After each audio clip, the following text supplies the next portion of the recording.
Hi everyone, this is Mr. Zirkle and this video is about terrestrial biomes. I want to take a moment before we begin to review where biomes fit into the grand scheme of things. You'll remember that ecologists organize the natural world into levels of organization, starting with the organism. A group of organisms living together is called a population. When we look at populations of different species living in the same location, we call it a community. And a community includes all of the biotic or living things in that location. Ecosystems, which is what we've been studying up until this point, are comprised of all the biotic and abiotic components.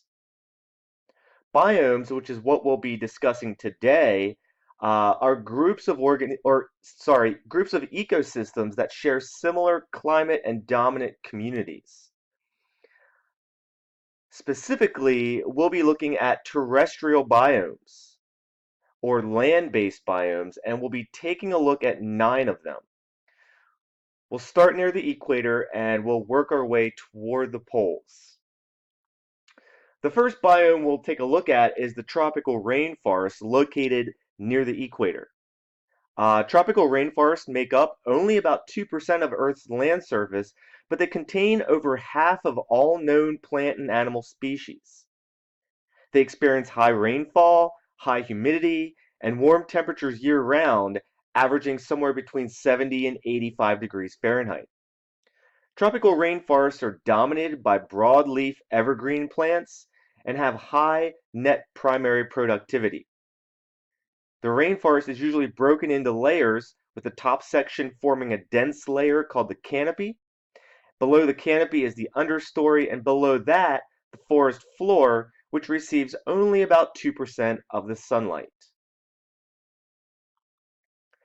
The savanna is a tropical grassland that experiences warm temperatures year-round, with alternating dry and wet seasons. Savannas are dominated by grasses, shrubs, and widely scattered clumps of trees. Because of the plentiful grasses that grow, savannas are rich with large herbivores such as elephants, zebras, and gazelles. The Serengeti in Africa is a prime example of this type of biome. Deserts are the driest biome, receiving less than 30 centimeters of rainfall per year. Most deserts occur near 30 degrees north and south latitudes. They can be very hot or very cold depending on their location. Plants are widely scattered and usually have some sort of adaptation which allows them to survive the dry conditions. Deserts have a low net primary productivity and relatively low species diversity. Shrubland, also called chaparral, are usually located near coasts. They have mild, wet winters and dry, hot summers. They're dominated by dense growth of shrubs and low trees. Because of their long, hot, dry summers, shrublands experience frequent fires. Many of the plants that exist in this biome are adapted to and maintained by these fires. Temperate grasslands, also called prairies, are located halfway between the equator and the poles. These grasslands feature seasonal rainfall and experience very cold winters and hot, dry summers. Temperate grasslands feature grasses and occasional trees. Because parts of the grasses die and decompose each year, organic material accumulates to produce deep, fertile soil, making it ideal for growing crops and grazing cattle. The Great Plains of the United States are a prime example of this type of biome. Temperate seasonal forests, or deciduous forests, have warm summers, cold winters, and abundant precipitation.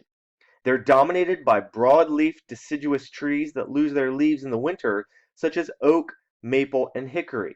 This is the type of biome that exists in Pennsylvania and surrounding states.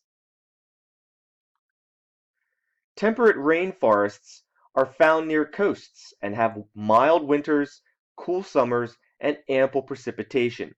They contain thick stands of large, cone-bearing trees called conifers or coniferous trees. Examples of this biome exist in the Pacific Northwest. Taiga, also called the boreal forest, is the largest terrestrial biome in terms of land area. It experiences long, cold winters and cool summers, receiving moderate amounts of precipitation in the form of rain and snow. Taiga is dominated by coniferous evergreen trees such as spruce, fir, and cedar. Plant and animal diversity is lower here than in some of the other biomes that we've talked about. Tundra, the last type of biome we'll discuss, experiences long, very cold winters and cold summers with little precipitation. Because of the extreme cold, there is a permanently frozen layer of ground called permafrost. Tundra features treeless plains and grasses with small plants, usually covered by snow. Plants and animals survive in this biome through adaptations that they've developed. Plant and animal diversity is low here, with low net primary productivity occurring. Each of these biomes produces a variety of resources that are important to humans. Specifically, the non-mineral resources, such as water and wood for timber, vary in their distribution. In other words, they are plentiful in some areas and not so plentiful in others. This is due to climate differences, latitude, altitude or height above sea level, nutrient availability, and soil types. The distribution of biomes is dynamic, meaning they haven't always been and won't always be in the same places they are now. Global climate change has in the past and will in the future affect where these biomes exist. For example, take a look at this picture here of North America during the last ice age. You can see that tundra existed as far south as the Great Lakes region, and Pennsylvania was covered in taiga or boreal forest. In class, we'll talk about some of the things that are threatening these biomes and the plants and animals that live there. All right, well, this is the end of this video. Thanks for watching, and we'll see you tomorrow.